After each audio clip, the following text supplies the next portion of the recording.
feliz, cantando alegre.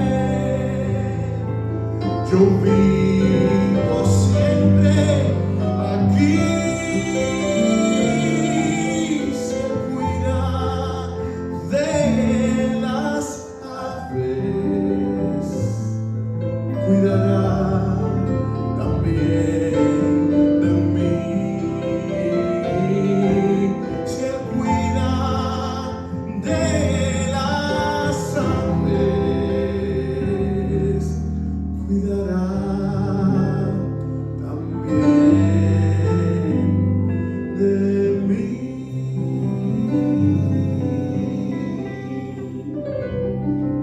Vamos a, hermanos, a reflexionar hoy en un pasaje bíblico que es muy conocido y que yo creo que tiene el versículo más conocido del Nuevo Testamento. Vamos a estar leyendo el Evangelio según San Juan, el capítulo 3, los versos del 14 al 21. Y leemos en el nombre del Padre, del Hijo y del Espíritu Santo. Y la palabra del Señor dice así: como levantó Moisés la serpiente en el desierto, así también tiene que ser levantado el Hijo del Hombre, para que todo el que cree en Él tenga vida eterna. Porque de tal manera amó Dios al mundo, que dio a su Hijo unigénito, para que todo el que cree en Él no se pierda, sino que tenga vida eterna. Dios no envió a su Hijo al mundo para condenar el mundo, sino para salvarlo por medio de Él. El que cree en Él no es condenado, pero el que no cree ya está condenado por no haber creído en el nombre del Hijo unigénito de Dios. Esta es la causa de la condenación, que la luz vino al mundo, pero la humanidad prefirió las tinieblas a la luz, porque sus hechos eran perversos. Pues todo el que hace lo malo aborrece la luz y no se acerca a ella por temor a que sus obras queden al descubierto. En cambio, el que practica la verdad se acerca a la luz para que se vea claramente que ha hecho sus obras en obediencia a Dios. Esto es palabra de Dios. Vamos ahora. Hermanos, hemos estado en este tiempo de Cuaresma trabajando una serie de símbolos que nos llevan a Jesús. No sé si ustedes pueden recordar algunos, pero el primer domingo de Cuaresma estudiamos a Jesús como el arca de salvación. ¿Recuerdan? Estudiando también el texto de Noé. Después estudiamos a Jesús como el camino, aquel que une el cielo con la tierra, y también estudiábamos el pasaje de Jacob y la escalera donde los ángeles subían y bajaban. Y el domingo pasado nos acercamos a la comprensión del sacrificio de Jesús, estudiando el símbolo de Jesús como Cordero de Dios. Hoy les invito a adentrarnos en el misterio de la cruz, estudiando a Jesús y este momento del sacrificio de nuestro Señor como elevación, como exaltación, a partir de este texto que nos regala el Evangelio de Juan. Primeramente me gustaría hablar de quién escribe este fragmento. El que escribe este fragmento es Juan el apóstol, que él muy claramente dice en el Evangelio, en el capítulo 19, 35, que él vio y que lo que él está contando es algo que él vivió y de lo cual puede dar testimonio. Dice específicamente en Juan 19, 35, el que lo vio da testimonio y su testimonio es verdadero. ¿Qué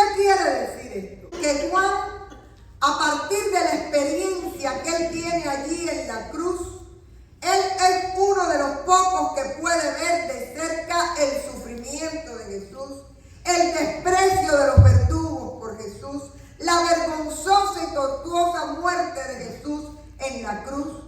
Pero también Él es un testigo fiel de la resurrección.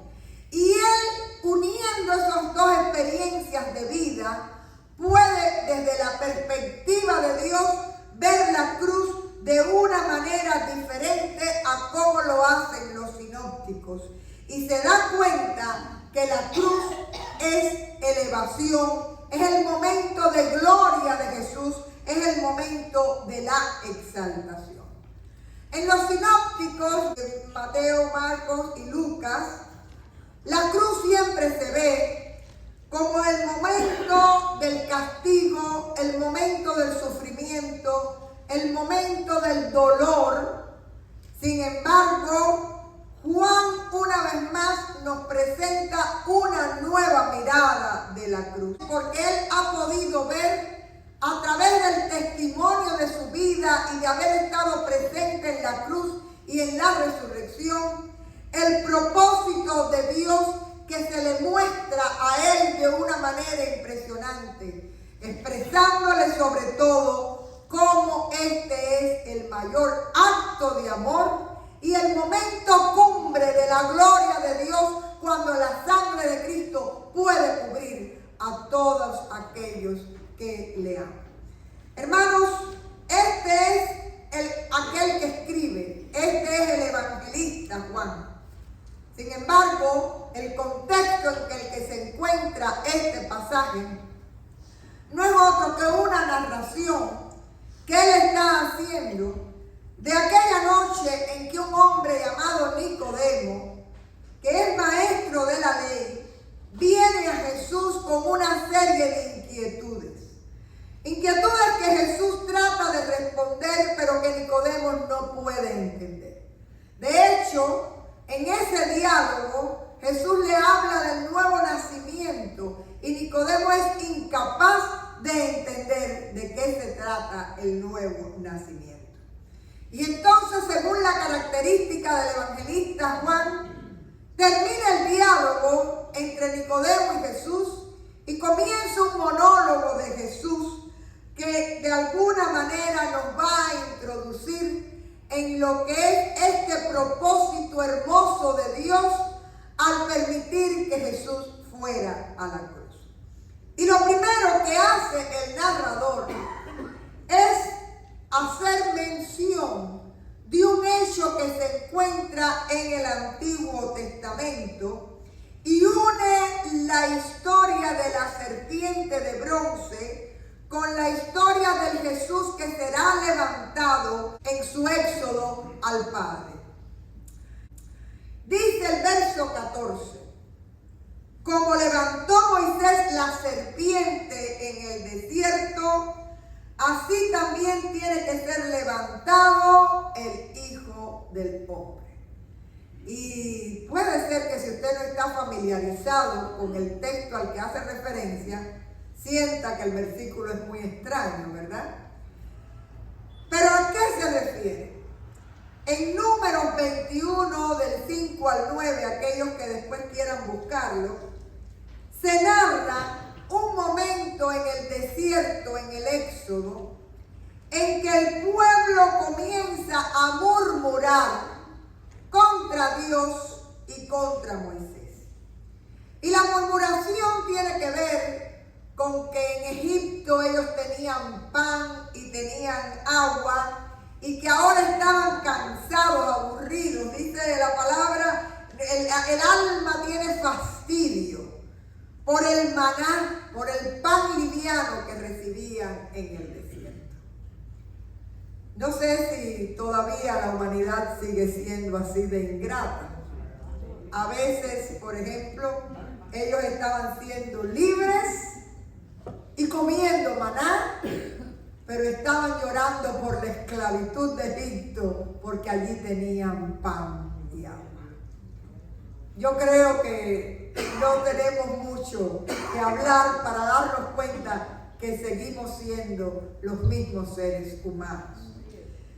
Y entonces llegan a ellos serpientes ardientes que muerden al pueblo son propias incluso de las zonas desérticas, y todos aquellos que eran mordidos por la serpiente morían. Y dice la palabra que murió mucha gente del pueblo de Israel. Entonces, el pueblo reacciona y va a Moisés y reconoce su pecado, y sobre todo le ruegan que interceda ante Dios por ellos para no seguir muriendo debido a la mordida de las serpientes. Y dice que Moisés oró y que Dios le da una solución. Y le dice: hazte una serpiente ardiente y ponla sobre un asta. Y acontecerá que cualquiera que sea mordido y la mire, vivirá. Y Moisés hizo una serpiente de bronce y la puso sobre un asta. Y sucedía que cuando una serpiente mordía a alguno y éste miraba la serpiente de bronce, vivía. Puede parecernos un texto un poco extraño. La primera frase que quiero repetir y recalcar es: quien la mire, vivirá. Es decir, es la esencia de la comparación que va a hacer Juan el Evangelista con este pasaje. Cuando miraban la serpiente, podían vivir. Pero fíjense que no es la serpiente la que salva. Primeramente, el pueblo se arrepiente. Después, Moisés ora. Tercero, Moisés obedece a Dios y hace la serpiente y la pone en el asta. Y la serpiente no es signo de salvación, sino no se salvaban por el objeto que estaban contemplando, sino porque levantaban su mirada como Dios les había ordenado, y Dios, que conocía su arrepentimiento, quería salvarles y por eso podían vivir. Lo repito, no era la serpiente, no era como un ídolo, sino sencillamente era el arrepentimiento y la obediencia, y que Dios quiso tener un método en que ellos pudieran hacer algo porque Dios quería que vivieran y por eso podían vivir. Y esa es la idea que Juan trata de entrecruzar con la muerte de Jesús. Conforme la serpiente fue levantada, Jesús es levantado, es exaltado, y todo aquel que crea en Él tiene vida eterna. Esa es nuestra fe. Hay otro ejemplo que también habla de la exaltación de Jesús levantado, que está en los cánticos del siervo. Dice: he aquí que mi siervo será prosperado, será engrandecido y exaltado, y será puesto en alto. Ahí hay dos frases importantes: será exaltado, será puesto en alto. Y todo esto era necesario que se cumpliera porque era profecía de parte de Dios. Ahora, ¿a qué tipo de levantamiento se está refiriendo Juan? Bueno, es verdad que al ser clavado en la cruz, Jesús vive lo que es el levantamiento físico, ¿verdad? Es colgado, está en alto allí en la cruz. Pero Juan tiene una visión espiritual que va más allá del levantamiento físico. Él ve que en ese momento Jesús es colocado en alto por Dios. Allí se revela su gloria. Jesús es glorificado en el madero. Y fíjense que me gusta hacer la comparación entre levantado y glorificado, porque para Juan vienen las dos cosas juntas. Por tanto, para Juan, la cruz no es una tortura, sino que es un triunfo. Porque al allí haberse levantado el Señor, se cumple lo que dice Juan 8:28. Cuando haya sido levantado el Hijo del Hombre, entonces sabrán que yo soy. Y repetimos, Cuando Jesús habla de yo soy, ¿a qué está refiriéndose? Al yo soy de Dios cuando le responde a Moisés allí en la zarza ardiente. Es decir, está diciendo yo vengo de parte de Dios. La divinidad está también en mí.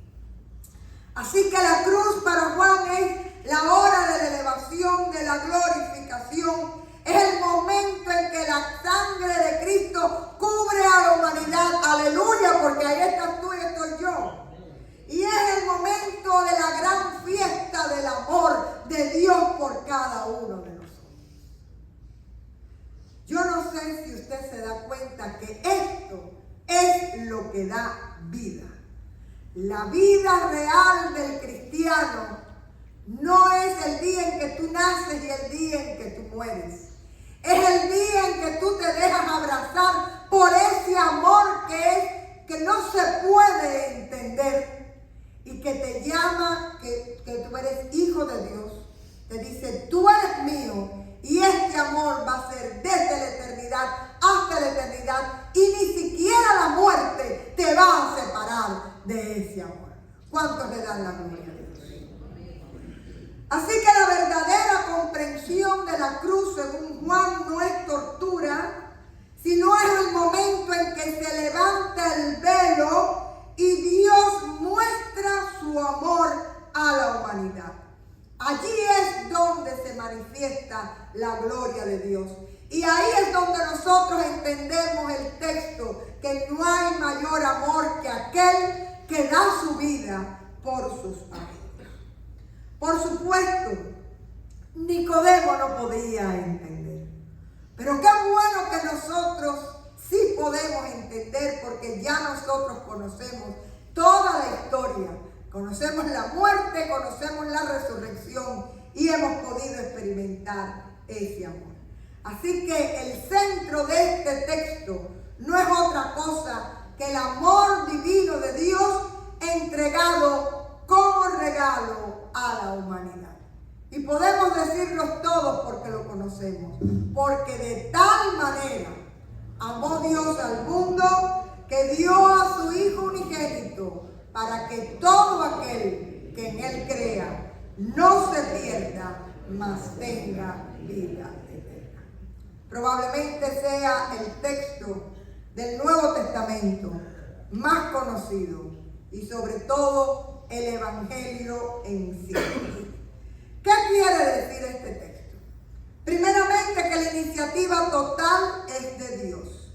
Dios lo hace todo por nosotros.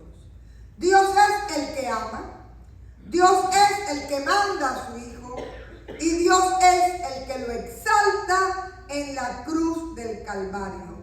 Toda manifestación de amor de Dios por los seres humanos viene a partir de ese amor eterno e infinito de Dios por la humanidad.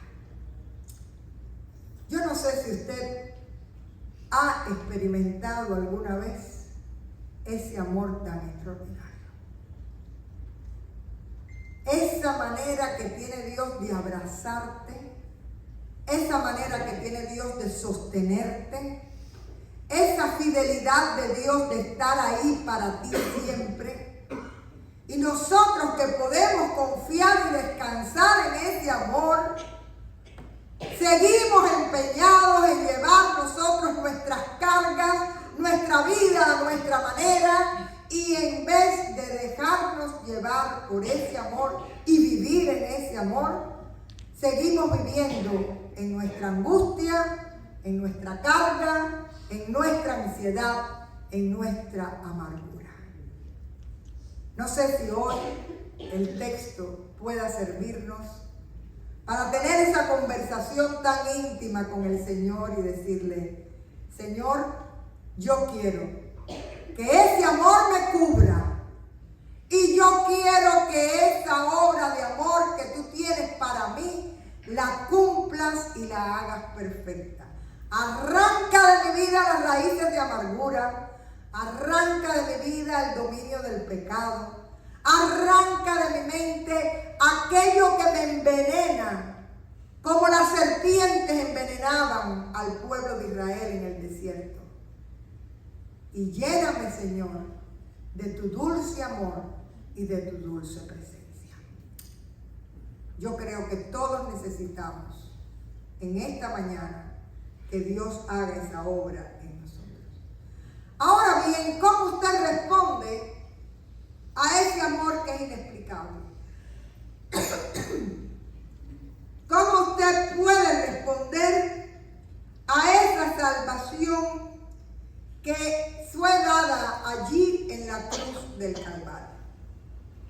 Primeramente, a todo sacrificio del Señor hace falta una respuesta humana. Y esa respuesta se da en fe y en amor al Señor. Y cuando tú crees, de esa manera tú te abres a ese amor primero que viene de parte de Dios. Y lo dice el texto que viene a continuación, los versos 17 al 20. Voy a volverlos a leer porque son una joya y cuando se leen con gusto al principio, a veces no entendemos, pero cuando se va explicando podemos encontrarle la lógica. Verso 17, Dios no envió a su Hijo al mundo para condenar al mundo, sino para salvarlo por medio de él. ¿Dios condena? ¿Qué dice aquí? ¿Dios condena? Dios no envió a su Hijo para condenar al mundo. ¿Usted sabe que ya usted nace condenado? ¿Usted sabe que ya nosotros nacemos en pecado? La condenación viene como parte de nuestra naturaleza y de nuestra humanidad. Y lo único que hace Dios es como si usted se fuera camino por un barranco. Esa es la historia de nuestra vida sin Dios. Usted va camino a un barranco y lo que hace Dios es que manda a su Hijo para sacarte de ese camino y darte un nuevo camino.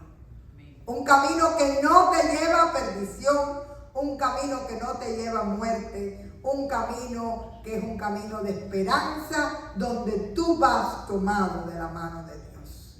¿Entendemos? Dios no es un Dios de condenación. Nosotros somos los que nos autocondenamos cuando no miramos a Jesús en la cruz como el pueblo de Israel podía morir si no miraba a la serpiente en el asta.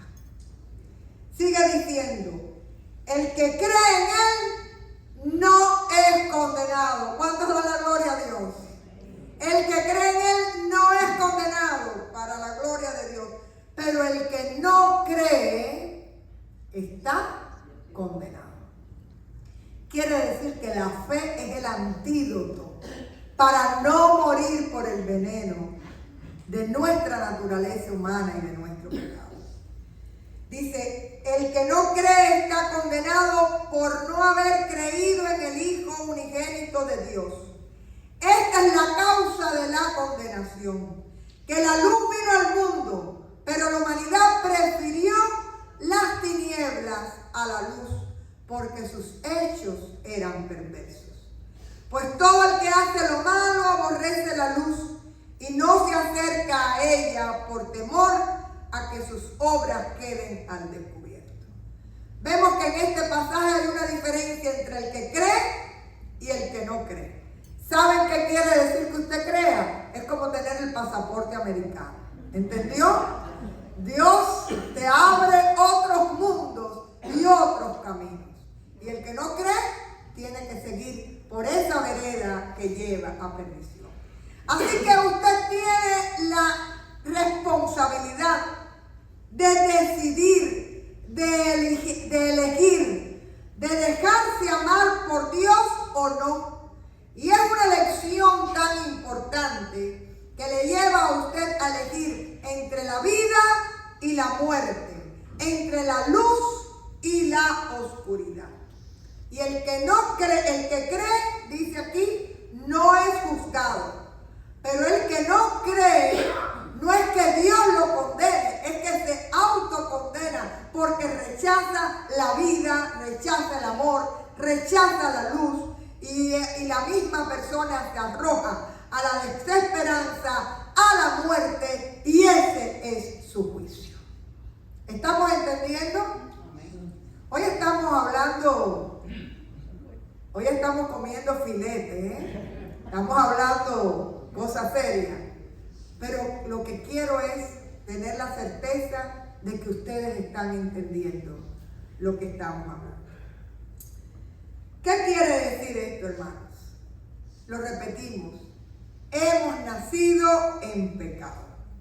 Pero si miramos a la cruz de Cristo, si elegimos a Jesús como Salvador, si respondemos a su amor, viviremos abundantemente en esta tierra y eternamente con el Señor.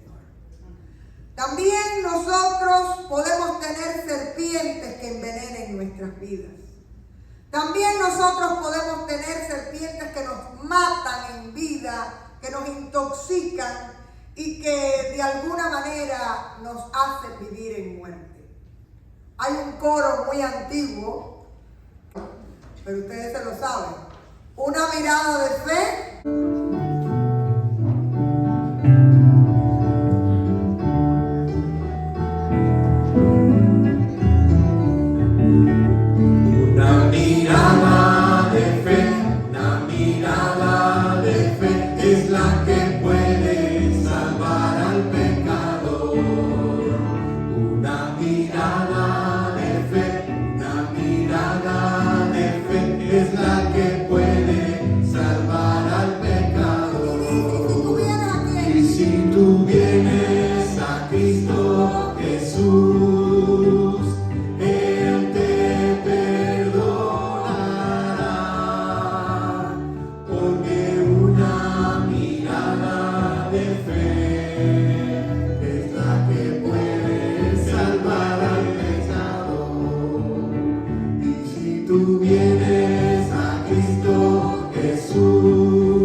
La mirada de fe.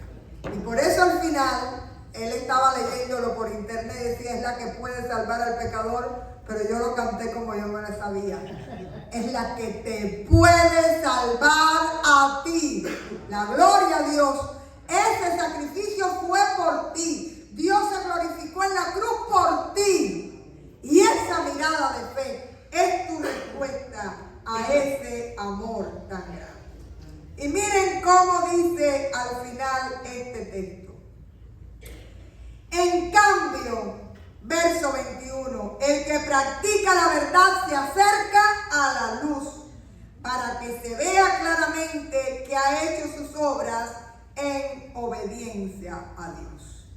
Si recibimos el amor dado por Dios desde lo alto de la cruz, a través de Jesús, que allí se acordó de ti y de mí, y respondemos a ese amor, hoy tenemos la síntesis de esta manera. Jesús fue a la cruz para darnos vida. Y esta lección que hoy hemos recibido se responde, y la respuesta es con gratitud por ese amor, con fe como respuesta, porque es la fe la que cambia el rumbo de tu vida para salvación, y con compromiso y entrega por aquel que se entregó primero por ti y por mí. La gloria sea al Señor. ¿Y cuántos dicen aleluya? Amén. Porque tú has sido incluido en el plan de salvación del Señor. Y porque fue el don de la fe que Él puso en tu corazón el que te hizo mirar a la cruz y recibir este amor que no puedes explicar. Vamos a orar. Y en este momento a mí me gustaría orar por aquellas personas que todavía no han podido abrirse a ese amor y experimentar esa fe. Si usted en este momento quiere que Dios le ministre de una manera especial, allí donde usted está, dígale al Señor cuánto necesita. Que el veneno que hay en su vida salga para llenarse del amor de Dios. Y que las señales de muerte sean canceladas por la victoria del amor en la cruz. Vamos.